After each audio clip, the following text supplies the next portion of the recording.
ജനങ്ങളോട് ചേർന്ന് നിന്ന് ജനകീയ പ്രശ്നങ്ങൾക്ക് പരിഹാരം കാണുക എന്നതാണ് സംസ്ഥാന സർക്കാർ സ്വീകരിക്കുന്ന സമീപന രീതിയെന്ന് മന്ത്രി വി അബ്ദുറഹ്മാൻ കരുതലും കൈത്താങ്ങും അദാലത്തിൽ സംസാരിക്കുകയായിരുന്നു അദ്ദേഹം. ജനങ്ങളുടെ പരാതികൾ സ്വീകരിക്കുന്ന ഈ അദാലത്തിന്റെ രണ്ടാം ഘട്ടമാണ് ഇന്ന് മലപ്പുറം ജില്ലയിൽ ആരംഭിക്കുന്നത്.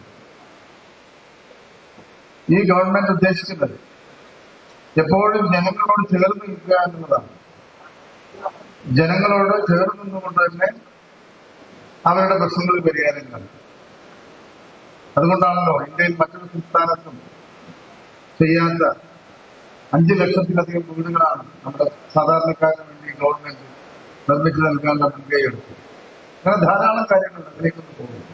പക്ഷെ ഇവിടെ ഇനിയും പരാതികൾ ഉണ്ടാകാൻ പാടില്ല എന്ന് തന്നെയാണ് നമ്മൾ ആഗ്രഹിക്കുന്നത്. ജനങ്ങളുടെ പരാതികൾ സമയബന്ധിതമായി പരിഹരിക്കുന്നതിന് ഉദ്യോഗസ്ഥത്തിൽ ശക്തമായ ജാഗ്രത ആവശ്യമാണ്. അവരുടെ തലത്തിൽ പരിഹരിക്കാൻ കഴിയാത്ത വിഷയങ്ങളാണ് അദാലത്തുകളുടെ മന്ത്രിമാർ പരിശോധിക്കുന്നത്. ഈ സർക്കാർ അധികാരത്തിൽ വന്ന ശേഷം ഇത് രണ്ടാമത്തെ തവണയാണ് കരുതലും കൈത്താങ്ങും താലൂക്ക് തല അദാലത്തുകൾ നടത്തുന്നതെന്നും മന്ത്രി പറഞ്ഞു. ഇതുവഴി ജനങ്ങളുടെ പരാതികൾ വലിയ തോതിൽ കുറക്കാൻ കഴിഞ്ഞു. പുതുതായി ലഭിക്കുന്ന പരാതികളിൽ 2 ആഴ്ചക്കകം തീർപ്പ് എന്നത് ഉദ്യോഗസ്ഥർ കർശനമായി പാലിക്കണമെന്നും മന്ത്രി നിർദ്ദേശം നൽകി. Sahara golden diamonds, Kottappadi, Malappuram. Phone 9744 912 916.